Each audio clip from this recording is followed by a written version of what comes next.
নিরামিষ দিনে নরম তুলতুলে পনির পাতুরি। এর জন্য 2 চামচ সরষে, 2 চামচ পোস্ত কাঁচা লঙ্কা দিয়ে বেটে নেব।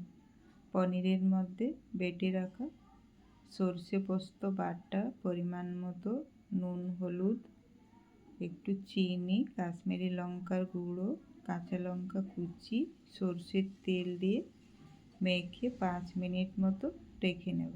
5 মিনিট পর কলা পাতা একটু সেঁকে তার মধ্যে পনিরগুলো দিয়ে এইভাবে টুথপিক দিয়ে পাতুড়িগুলো বানিয়ে নেব।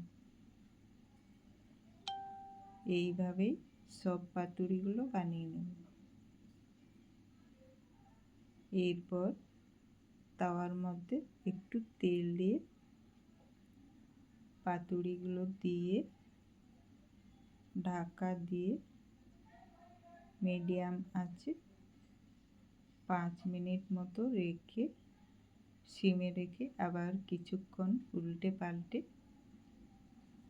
পাতুড়িগুলো সেঁকে নেব। ঠান্ডা করে নামিয়ে নেব। ব্যাস, নিরামিষ পনির পাতুরি রেডি।